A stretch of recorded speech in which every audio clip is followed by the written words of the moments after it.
Tumesikia shuhuda mbalimbali kupitia Hallelujah Challenge, lakini kubwa zaidi ni watu kupata ndoa. Lakini je, unamfahamu kiundani mwanzilishi wa Hallelujah Challenge inayofanyika kila ifikapo Februari?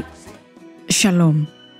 Nathaniel Bassey amefungua ukurasa wa profile ya leo.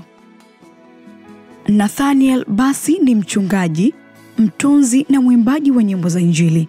Alizaliwa Lagos, Nigeria, mnamo tarehe 27 Agosti 1981 katika jimbo la Akwa Ibom, kusini mashariki mwa Nigeria, akitokea kwenye familia ya kichungaji.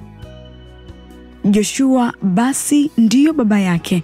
Alikuwa mhubiri katika kanisa lililoitwa Apostolic Church, Bashwa Assembly.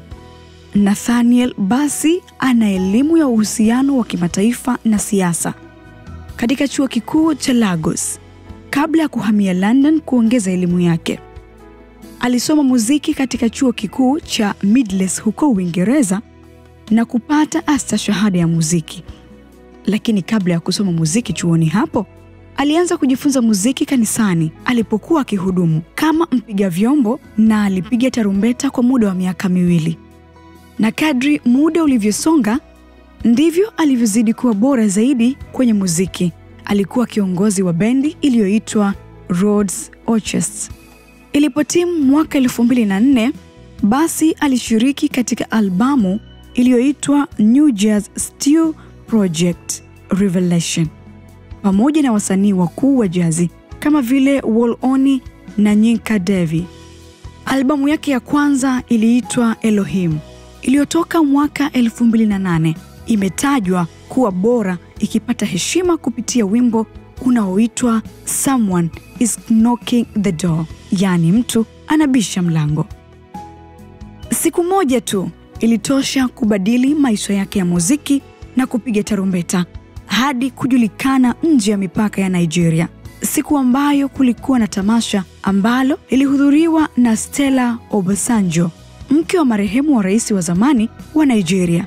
Huku Nathaniel Bassey alikuwa mwimbaji wa siku hiyo kwenye tamasha kubwa la Injili lililopewa jina la The Experience 2018 huko Nigeria. Rasmi 2017 alianzisha Hallelujah Challenge, ambapo yeye na waumini wengine kanisani walimwabudu Mungu kwa saa moja, kutoka saa 12 kamili hadi saa 1 kamili usiku, ikijumuisha kusifu, kuabudu na maombi yaliyoenda sambamba na mifungo. Lengo likiwa ni watu kujitabiria yaliyo mema na yale wanayohisi yameshindikana. Wengi baada ya challenge hiyo kumalizika walishuhudia matendo makuu ya Mungu. Na challenge hii ikafanyika kwa njia ya mtandao. Ameanzisha Hallelujah Challenge, watu zaidi ya 600,000 katika nchi mbalimbali walimpa maoni ya kuendeleza challenge hii.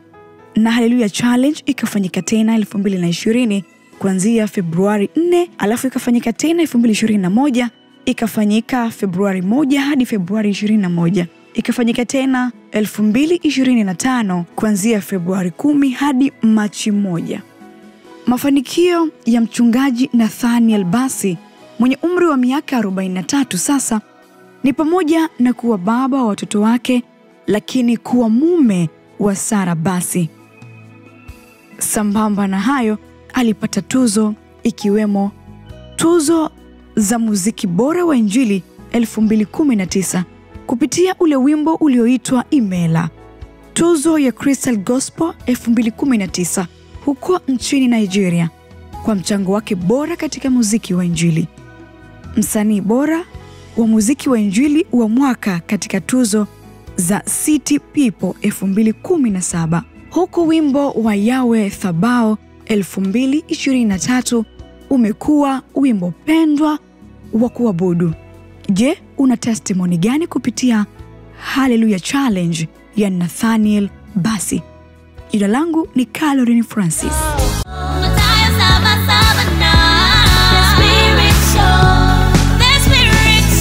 The Spirit Show.